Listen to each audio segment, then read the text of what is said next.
Kan kalau misalnya kita buat satu startup, kita mulai dari MVP dulu, ya kan? Minimum viable product. Nah, menurut saya MVP yang bagus itu minimal harus ada 3 hal. Apa tuh? Kalau dari MVP. Pertama, ini produk atau jasa ini bisa memberikan value kepada yang beli. Harus kasih value dong. Kan kita ketika jual sesuatu, itu kita barter value kan. Orang kasih uang, kita dapat produk atau jasanya. Itu yang pertama. Kedua, harus ada hint untuk kedepannya akan seperti apa. Oke. Ya, kan awalnya kan kita belum memunculkan produk atau jasa yang langsung detail lengkap sesuai plan kita kan. MVP dulu kan. Nah, itu harus ada hint untuk si customer, dia bisa tahu, oh nanti kedepannya bakal ada yang lebih menarik lagi, feature yang lebih lengkap dan lain-lain. Nah, yang ketiga, ini harus bisa mendapatkan feedback dari customer. Tujuan MVP itu.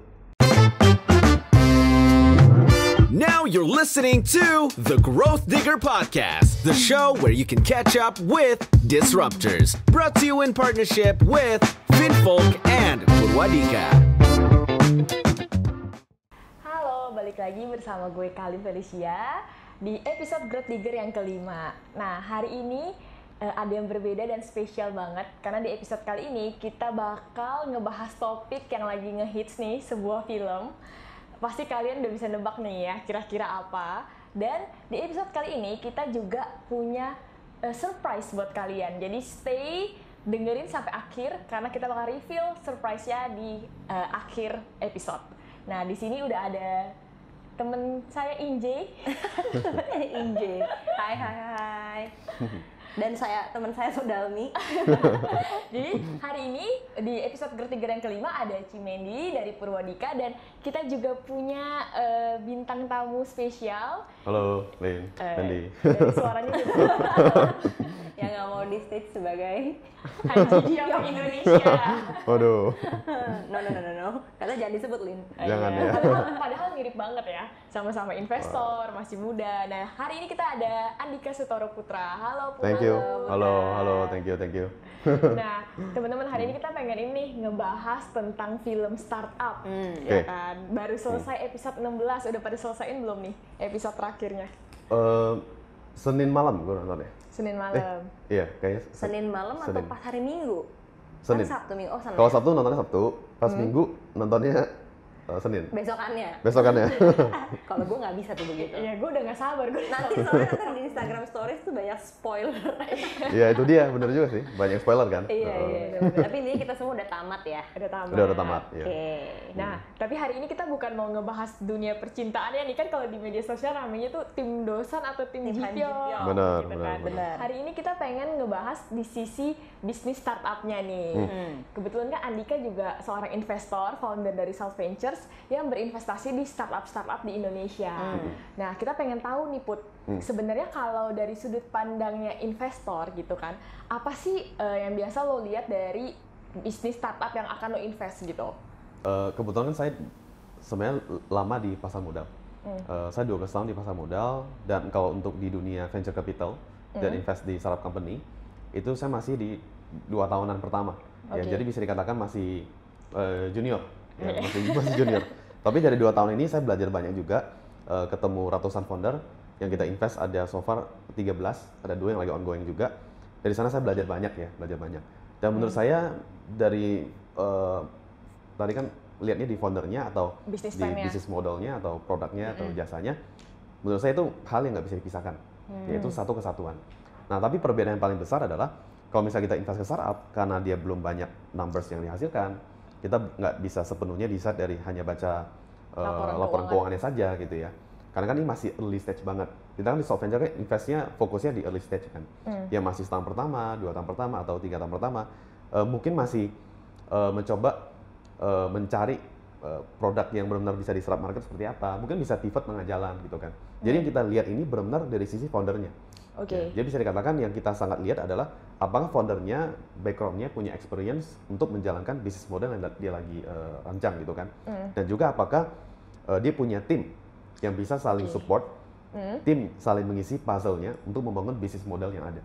Nah, itu yang kita lihat ke sana gitu. Karena kalau masih startup, traction-nya belum banyak, kita belum bisa analisa banyak di sana. Jadi benar-benar yang paling kita lihat adalah Sumber daya manusianya ya. sumber daya manusianya, Foundernya foundernya. Foundernya. Jadi kalau early stage itu menurut Putra adalah setiap investor tuh pasti ngelihat ke founder dulu ya. Yes. Karena belum ada numbers ataupun apapun yang bisa dianalisa karena masih baru banget Iya, gitu benar. kan. Nah itu yang menarik Lin, aku juga pengen nanya. Kan seperti yang kalian tadi bilang kan, ini kok Samsung Tech ini 3 orang ini bukan orang bodoh loh, ya kan? Mereka Pintar tuh banget, pintar, iya. Dosan, Chulsan, Yongsan. Yongsan. Yongsan. Yongsan. Heeh. Mereka istilahnya bikin startup berbasis AI, ya kan? Which is itu wow, Wow. secara apa ya? Skill gitu Ya, kan. Tapi tadi seperti kalian nanya, kenapa ya mereka tuh Samsung Tech selama 2 tahun? Kayaknya Nggak ada investor yang mau. ditolak gitu loh Iya, oleh si investor, bener nggak ada yang mau, nggak ada yang tertarik gitu. Iya. Termasuk si Jipyong kan di awal-awal episode dia bilang kayak gue nggak tertarik karena semua startup yang gue invest selalu berhasil. Iya, berarti kan istilah mereka itu Iya. nggak ada peluang gitu kan. Benar.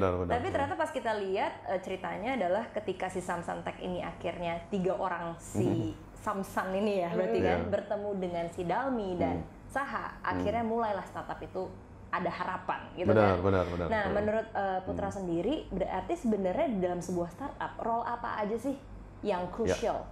Ya, Gitu. yang membuat si Samsung Tech itu 2 tahun pertama ini kan memang Korean drama ya. Iya.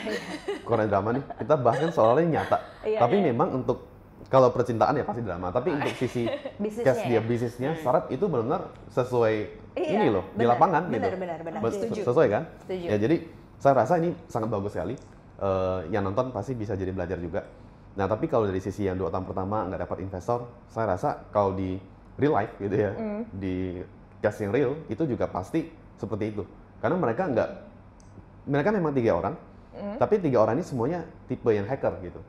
Mereka semuanya programmer, Coding ya, coder ya. semuanya yang coding gitu kan. Iya. Nggak ada hustle-nya, nggak ada si hipster gitu. Jadi benar-benar hanya mereka bertiga ketika presentasi ke investor susah payah nggak dapat investor.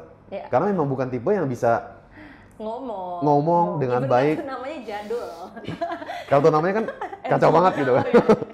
Kayak apa ya? Norak banget kartu namanya kan pas awal kan. Karena nggak ada timnya hipster itu yang bisa desain dan bisa dengan baik. Karena mereka pinter banget yes, tapi ketika ngomong ke orang itu nggak bisa ngerti. Jadi Percuma. Gimana bahasa gitu kan? technical biasanya tuh. bahasa teknikal. Makanya pas di event hackathon itu disuruh cari 3 role ya. Yang pas 3 role. pertama kali mereka enter ke sandbox Yes. gitu kan. Harus ada CEO-nya, si hustler-nya kan. Harus ada yang dari sisi hackernya sama si hipster. Karena mereka gabung kan jadi satu. Ada si Saha sebagai hipster, ada Dalmi sebagai hustler-nya yang persiapkan bisnis modelnya, presentasi ke investor, ngedeal, ya kan, negosiasi dan lain-lain. Nah, akhirnya mereka jadi satu, barulah mulai Ada harapan. Ada harapan. Si Samsung Tech ini. Berarti ya. ini kalau kita bicara mengenai tech startup, karena film startup ini kan bukan startup yang lain ya. Ini Yeah. maksudnya startup berbasis teknologi. Yes. Definitely they have to have hacker, hustler, hipster. Sama Yeah. seperti mungkin mau buka restoran, harus ada yang bisa masak kali ya. Benar. Iya kan, itu sama Benar-benar. seperti itu kan produknya. Yes. Kayak Betul. tech startup itu hacker itu yang nge-create the product. Yeah. Tapi ini pertanyaan yang lebih dalam nih, Putra. Untuk punya satu startup ada hacker, hustler, hipster, itu kan maksudnya ya oke, itu komposisi yang perfect. Yeah. Ya kan? Tapi berdasarkan pengalaman di Purwadika sendiri, kita kan dulu ada program startup. Kita memang menggabungkan antara hacker, kita cari nih candidate hacker, kita cari candidate hustler dan hipster, kita gabungkan menjadi satu. Tapi ya itu juga nggak gampang tuh punya Nggak 3 gampang. role di dalam sebuah Iya. startup. Benar, Idealnya kan benar. begitu. Cuman seandainya Putra boleh memilih yang wajib dari sebuah tech startup tuh at least apa sih dari 3 role ini? Mungkin Yang- apakah contoh hipster tuh bisa outsource? Yang penting lo harus gandeng hacker. Atau dari hacker. 3 ya, 2 role ini yang paling penting apa? Atau Yang paling hackernya penting ya? outsource gitu. Iya, atau hacker di outsource. Ini yang apa ya? Agak nggak bisa kita apa ya? Pilih-pilih ya. Buat jadi satu. Oh, harus 2 dari 3. Iya. Menurut saya 3 ini memang satu kesatuan. Tapi yang paling penting dari 3 ini sebenarnya, bisa cuma ada 2. Nggak ada satu, bisa nggak ada hackernya. Bisa nggak kita nggak harus dia menjadi founder atau dia shareholder, bisa nggak kita hiring? Bisa juga. Cuma memang yang paling penting di sini, soalnya kalau kita lihat case-nya, misalnya yang sekarang berjalan, founder yang sukses, unicorn, nggak semuanya hacker loh. Mereka tipe hustler. Ya. Sisanya mereka hiring, kan bisa juga kan. Hiring nanti kasih ESOP, Iya. employee stock option plan, bisa juga dari Bisa sana. juga, benar. Cuma memang yang paling penting, founder ini yang sebenarnya agak susah dianalisa. Oke. Bangun startup kan susah sekali. Bahkan tingkat keberhasilan startup, saya pernah baca datanya, yang benar-benar bisa mencapai sampai hit 100 million valuation, itu di bawah 1%. Itu data yang saya baca tahun lalu ya, saya nggak tahu tahun ini. Ya. Tahun ini karena COVID dan lain-lain mungkin lebih susah lagi ya. Lebih kecil lagi kemungkinannya. Mungkin lebih kecil lagi. Nah, kenapa susah sekali? Karena startup dipertemukan dengan banyak orang yang berbeda. Kenapa mereka ketika dibentuk di awal sangat susah maju? Pertama, misal kalau kita, ini ada hacker, ini ada hipster, ini ada hustler, kita kalau gabungin jadi satu, susah sekali untuk, jangankan bicara bisnisnya, internal problem aja itu biasanya mostly karena itu. Nggak cocok, chemistry nggak cocok, vibrasi nggak sama. Pecah di internal aja udah susah. Itu masalahnya. Jadi menurut saya kalau misalnya secara internalnya mereka bisa kelola dengan sangat baik, ini yang di luar dari yang visi itu bisa analisa, kecuali duduk bareng mereka. Sedangkan nggak mungkin kan. Nah, bisnis model bagus dan lain, tapi kalau misalnya ada banyak masalah internal problem, malah banyak handle internal problem dibandingkan eksternal dari sisi customer acquisition, apalagi kasih tweak jadi lebih bagus gitu ya. Malah ngomongin internal terus, itu yang susah. Jadi menurut saya yang paling penting daripada itu semua adalah chemistry di satu tim itu. Setuju. Ya, itu yang paling penting. Setelah itu dia bisa hiring lagi yang cocok juga, benar-benar cocok banget. Nah, itu akan sangat baik. Nah, ini memang nggak gampang.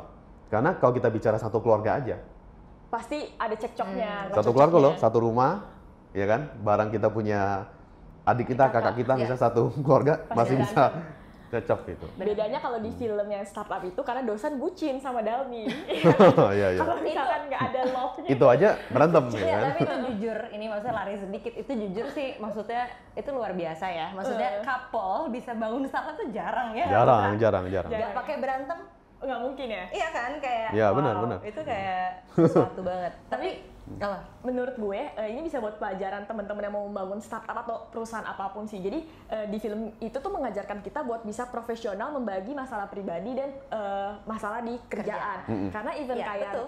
misalkan si Han Ji Pyong nih, walaupun dia cemburu-cemburu sama dosen, tapi dia tetap menjadi mentor yang baik loh. Ya Iya. kan, dia mengesampingkan egonya. Ya, itu nggak gampang. Gak gampang kan? Iya. Terus kayak si dosen waktu udah berantem sama Dalmi tuh, yang udah ketahuan kalau dia bukan yang nulis surat, tapi mereka besoknya tetap bisa tanda tangan surat dari Alex itu loh, yang akuisisi. Oh iya, benar-benar. Ya kan, coba kalau Masih misalkan ingat banget loh sampai detail. Gue udah lupa. Judulnya harus dikasih spoiler alert. Bener-bener. bener. Nah jadi kalau misalkan itu di dunia nyata gitu Iya. kan belum tentu kita bisa seprofesional seperti itu. Iya, Iya, setuju. Iya. Susah sih mengesampingkan itu. Iya, tapi berarti balik lagi ke Putra. Yang pertama adalah tadi perlu hacker, hustler, hipster. Itu Iya. istilahnya secara textbook role-nya butuh 3. Tapi 3 yang itu. paling penting lagi harus ada chemistry-nya. Nggak Iya. bisa main caplok gitu ya. Nggak bisa. Itu butuh yang hacker, masuk. ya itu yang di luar Iya. dari apa ya? Iya. Yang kita bisa tentuin ya sebagai Iya, investor. iya. Itu hubungan antar manusia kan susah kita ini. Kayak ini yang Setuju. si coder yang twin itu kan juga akhirnya di hijack sama Morning Group. Oh iya. Ya kan itu salah satu contoh ya masalah internal tuh bisa terjadi Iya. kayak gitu. Masalah Iya. internal mungkin nggak kompak, yang si hackernya liatnya uang aja gitu kan. Iya. Ya, ditarik. Ya. Bahkan yang luar biasa sih menurut aku itu adalah ketika pembagian saham itu loh. Oh, Iya di kan? awal. Iya, maksudnya Iya, sekarang iya. banyak banget jujur aja di early stage Iya. startup belum apa-apa udah ributin soal saham. Yes, Yang benar. menurut aku memang belum ada value-nya, benar nggak? Iya, Apalagi benar. Tapi udah gak bisa dong. Iya, benar-benar. Apalagi ada value-nya nanti ya. Iya, benar. terus belum mulai udah bubar gara-gara ribut soal Benar-benar. Sahamnya. Iya. Jadi menurut aku tuh kayak pas lihat Dalmi mengalah gitu. Dan yang lainnya cuma dapat segitu loh, dan mereka tetap mau, itu hebat sih. Iya. Iya nggak sih Putra? Itu hebat banget, iya. Dan memang untuk startup memang ada 2 hal yang penting banget dilihat. Satu dari sisi internal, pembagian shareholder yang sangat baik sesuai dengan ya role-nya masing-masing, capacity masing-masing gitu ya. Setelah itu oke. Yang kedua memang ini yang saya banyak temukan juga ya. Banyak investor, banyak founder, mereka nggak perhatikan cap table-nya ke depan. Jadi mungkin masih raise fund buat seed, ada yang mau invest, dananya oke, tapi langsung ngambil 50%. Itu banyak yang terjadi loh. Atau 40%. Masih di level seed. Kita belum bicara pre-A, series A, B, dan setelah itu habis nanti, ya kan? Nah itu banyak yang sekali yang bisa menghambat untuk si founder ini akhirnya bisa dapat investor untuk yang ke depan dia, untuk stage yang berikutnya. Nah itu menurut saya penting sekali untuk founder harus ngerti banget. Ngerti masalah perjanjian dan lain sebagainya kan. Iya. Tapi itu yang jadi menarik buat gue pengen nanya nih ya, jadi kepikiran. Kan ketika mereka mau bagi saham nih Putra, si Ji Pyong kan bilang kan, tadi mereka mau bagi sama rata equal. Terus si Ji Pyong kan menolak itu, nggak bisa begitu. Nah itu kenapa sih? Maksudnya ya, karena teman-teman memang pasti juga mau tahu, kenapa tidak boleh sama rata, kenapa harus ada yang majority? Iya, sama seperti keluarga, ada kepala keluarga. Ya, di startup satu organisasi harus ada yang ngelit, ya kan? Dimana pasti nanti ada cekcok gitu kan. Mana yang punya ego mungkin merasa keputusannya lebih baik dan lain-lain. Ya, gimana pun harus ada satu yang majority, yang dimana akhirnya dia memutuskan. Walaupun dia bahas bersama-sama dengan timnya, tapi at the end decision ada di tangan si CEO ini. Ya itu penting sekali. Ya, karena satu kapal satu nakoda gitu. Ya, that's why harus ada yang satu majority. Jadi jangan sampai pas udah ada buntu semuanya sama equalnya udah nggak ada arah. Iya. Nggak ada arah gitu kan. Iya. Oke. Make sense gitu. Nah, terus kalau ngomongin ini nih masalah perjanjian saham-saham, aku tuh jadi inget si Alex dari Tuspo. Oh. Si Alex itu banyak juga yang suka loh, Lin. banyak yang suka. Alex. Keren dia, keren. Kalau aku tetap tim Ji Pyong, mau gimana pun Ji Pyong nomor 1 gitu. Oke. Nah, yang si Alex itu ya, dia kan apa sih mengakuisisi si saham-saham tech gitu kan. Sebenarnya apa sih Put bedanya akuisisi dan juga diinvest? Nah mungkin teman-teman di sini nih buat pengetahuan ya, mau bangun startup nanti ketemu sama investor, gimana supaya udah lebih tahu. pinter ya. Akuisisi ini juga ada beberapa macam, ada beberapa tipe. Yang pertama full acquisition, semua di take over dan semua level BOD level itu mungkin di kick bisa juga. Jadi benar-benar ya udah diambil semua sumber daya yang ada, foundernya semua ya udah keluar. Ada yang kedua di akuisisi, tapi si BOD ini ya board of director-nya dari sisi CEO-nya, mungkin CMO dan lain-lain yang sebelumnya jadi shareholder itu dikontrak. Oke, gue acquire company lu, mereka dapat uang dan mereka tetap dikontrak beberapa tahun ke depan untuk menjalankan perusahaan. Dia tetap dapat salary dan lain-lain. Nah untuk konteks yang Alex, sorry tadi beda investasi ya. Kalau investasi tetap harus founder yang jalankan. Ya kita investor invest, tetap kita semuanya visi misi kita percayakan ke founder dan kita support mereka. Mungkin dari sisi networking apa yang bisa kita support, mentoring dan lain-lain. Nah jadi itu bedanya. Nah untuk konteks si Alex itu kan ini akuisisi kan, dan mungkin di sana akan terkesan Alex ini jahat. Iya benar. Yang benar ya? bilang gitu ya. Yang nggak ngerti akan merasa jahat. Mungkin yang merasa jahat ini adalah yang tim dosan, ya kan? Karena memisahkan mereka berdua. Untuk yang tim GP mungkin happy. Ya dong. Benar. Ya, berarti kan dosan pergi kan? Gue berharap dosan nggak balik. Bener kan? Jadi Ji Pyong sama itu dekat. Cuman dia kan si Ji Pyong maksudnya masa 3 tahun nggak ngapa-ngapain sih? Cuma main gaple. Ini kalau kita bicara dramanya ya. Tapi kalau balik ke si Alex, banyak orang yang menganggap si Alex ini jahat. Sebenarnya tidak jahat. Nggak jahat ya? Sebenarnya nggak jahat. Ini lebih ke masalah si Dalmi sama Dosan dan timnya itu belum bisa melihat secara luas gitu aja sih. Terlalu excited. Karena masih first startup, ya kan? Pertama kali diakuisisi, belum tahu dari sisi legal dan lain-lain.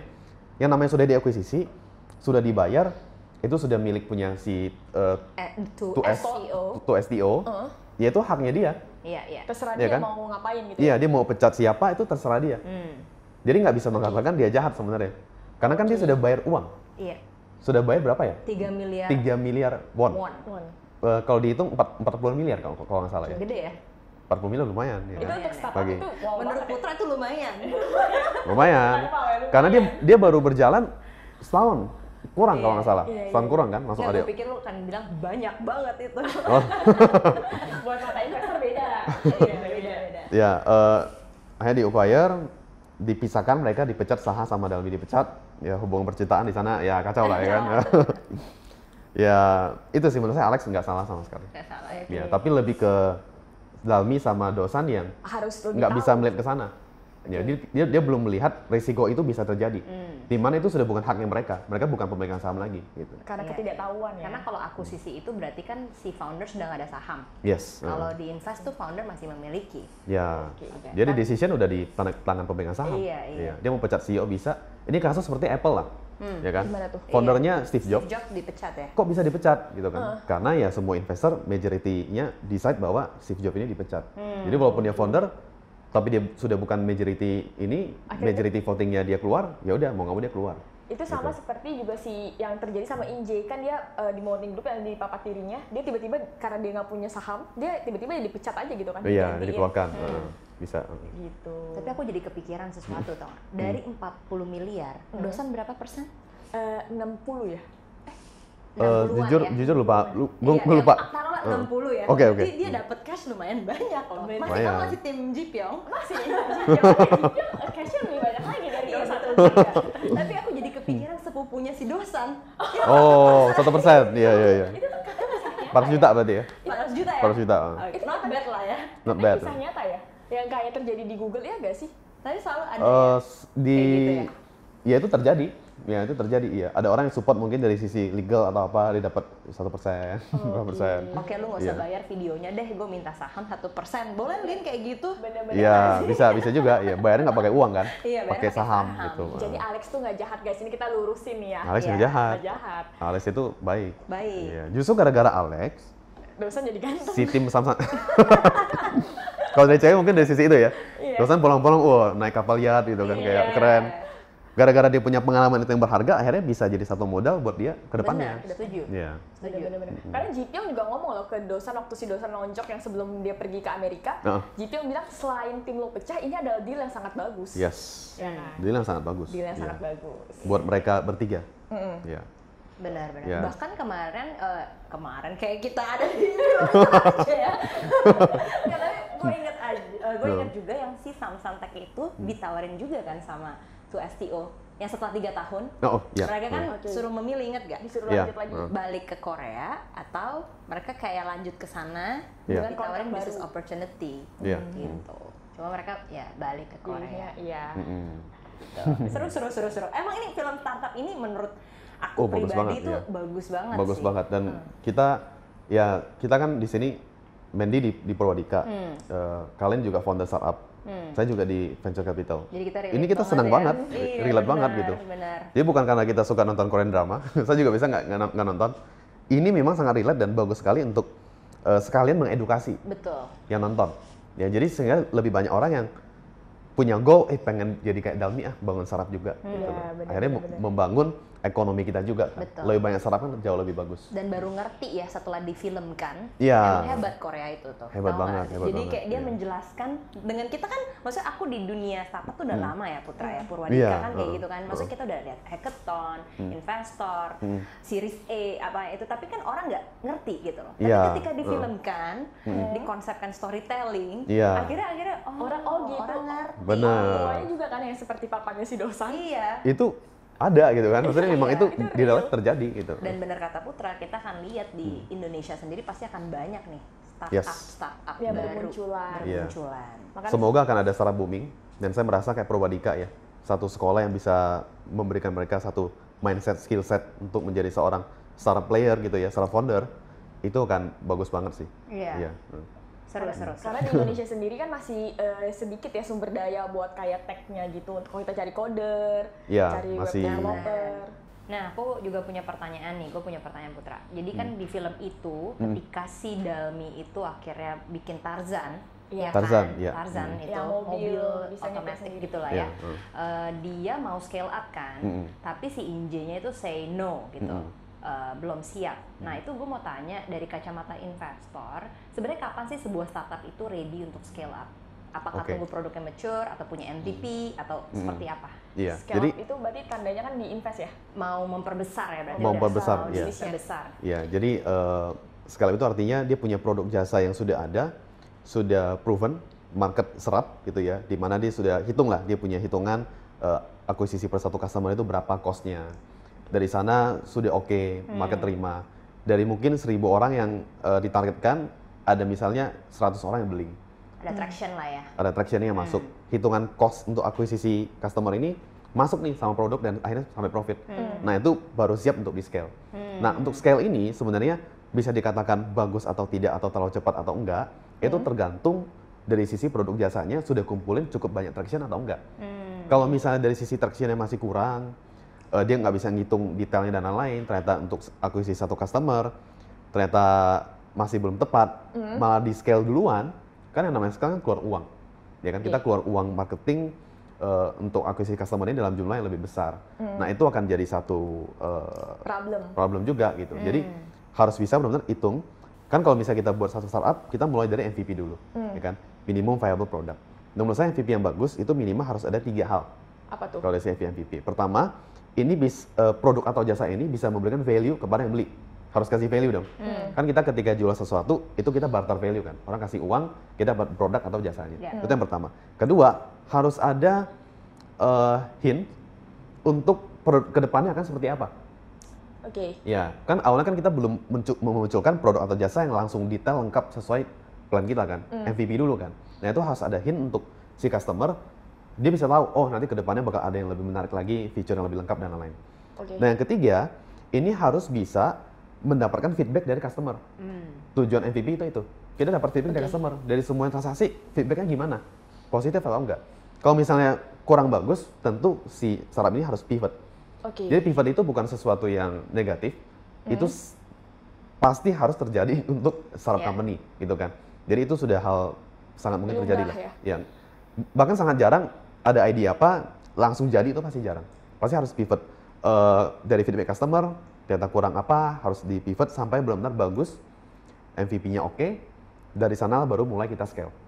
Ya, baru mulai kita product market fit kali ya. Iya, ketemu product market fit-nya, baru kita mulai scale di sana gitu. Jadi jangan langsung scale di awal.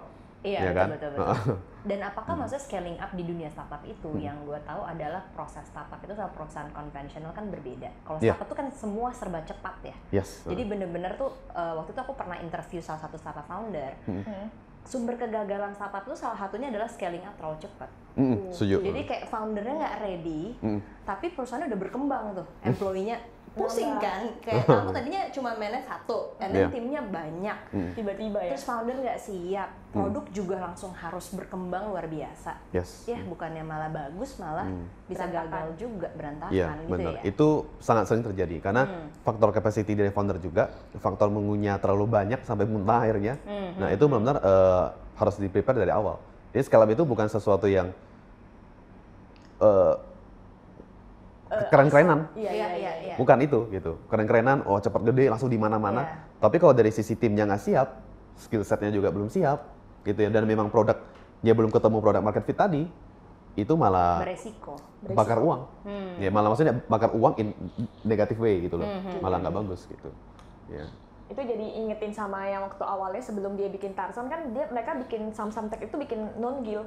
Non-gil kan yang untuk aplikasi orang buta gitu kan. Habis itu ketika dia ajuin ke si Han Ji Pyong bilang semakin banyak orang yang subscribe, itu akan semakin besar biaya operasional. Emang dalamnya panik banget kan. Karena sampai dia doa jangan banyak user yang benar. Jadi nggak bisa dimonetize ya.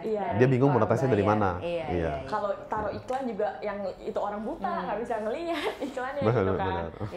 Jadi itu penting banget tuh, nggak asal scale up langsung bisa terbang gitu startupnya. Ya, walaupun akhirnya di-acquire ya sama non-profit organization kan waktu itu. Iya, betul. Jadi akhirnya ya memang bukan ada revenue model yang bisa bagus monetize gitu kan.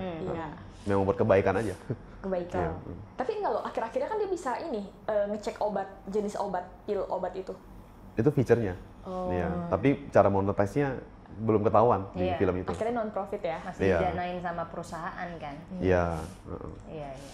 Nah, namanya juga film ya kan. Pertanyaan terakhir kalian. Apa tuh, Ci? Kamu dong. Ini kan surprise-nya. Oke. Nah, pertanyaan terakhirnya ini adalah kan kalau di film startup itu semua perusahaannya kayak yang INJ Bangun, Samsung Tech dan segala macam itu semuanya berhubungan sama teknologi AI gitu. Nah, menurut lo sendiri sebagai investor yang terjun ke lapangan, kan ketemu sama ratusan founder, apakah Indonesia ini udah siap buat startup tech seperti berbasis AI ya? Iya, berbasis AI. Kalau boleh jujur, ya. Jujur aja. Wanita suka yang jujur. Oke, saya akan jujur. Kalau kita melihat kondisi lapangan saat ini, kalau kita bicara AI di Indonesia, memang startup AI udah ada di Indonesia. Cuman memang keterbatasan di Indonesia yang memang sangat kita butuhkan juga. Ini founder pasti ngalamin ini. Jangankan AI, ya kita bicara hire programmer aja sekarang nggak mudah. Susahnya minta ampun, kira-kira gitu. ya yang benar-benar berkualitas gitu ya. Benar-benar talentnya bagus, itu sangat, kita kekurangan supply dari sisi itu, dari sisi talent di sana.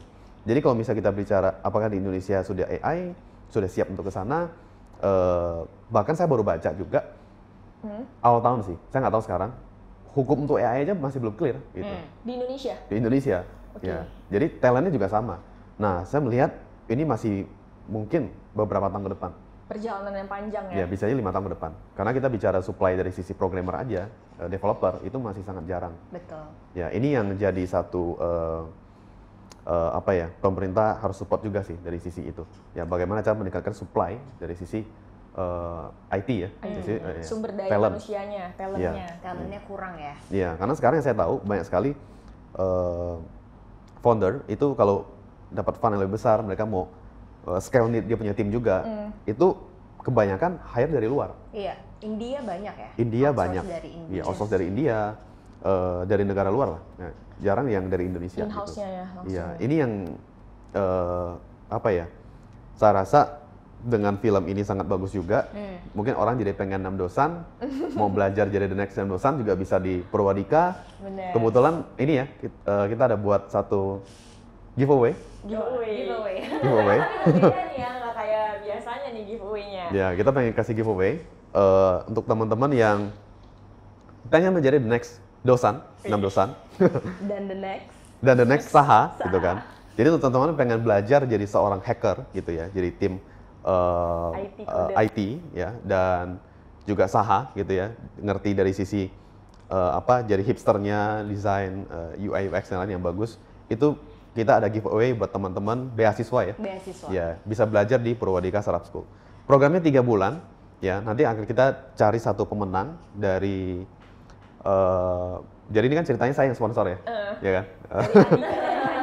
Saya kasih waduh, saya kasih beasiswa untuk the next 6 dosan dan the next Saha yang mau belajar 3 bulan, program intensif selama 3 bulan, langsung belajar di Purwadika Startup School secara gratis. Untuk more information nanti linknya di bawah ya. Iya, bisa ada link di bawah. klik di sini. Atau lihat di deskripsi podcast episode kali ini. Mungkin karena ini beasiswanya dari saya, nanti mungkin setelah mereka lulus saya bisa ketemu atau apa. Siapa tahu langsung dikawinkan dengan startup ya kan yang lagi pitching ke Putra. Bisa juga. Tapi terima kasih banget loh maksudnya saya mewakili Purwadika, thank you banget untuk Putra dan Finfolk. Karena emang benar kata Putra, ekosistem kita nih di Indonesia masih susah banget cari talenta digital. Ya kan, itu yang membuat kita tuh harus bener-bener nih punya supply yang banyak. Ya kan, yang berkualitas. Yang berkualitas. Iya, benar. Karena kalau enggak kita nggak bisa menghasilkan tech startup yang maju juga, ya kan? Iya, benar. Kita pengen nanti ada the next 6 dosan, ya kan? Makanya aku tunggu sebenarnya. Semoga ini yang apply beasiswa di acara kita ini ya, ada yang ganteng ya kayak Nambur. Harapannya biar bisa dibuat film. Iya, benar. Iya. Oke, nah kalau gitu thank you banget. Kita udah berbincang-bincang banyak banget hari ini dengan Mandy dan dengan Putra. Semoga teman-teman dapat banyak insight nih dan inspirasi buat kalian yang mau menjalankan bisnis startup atau sudah menjalankan bisnis startup. Nah, sampai ketemu di next episode. Thank you. Bye-bye. Thank you. Bye.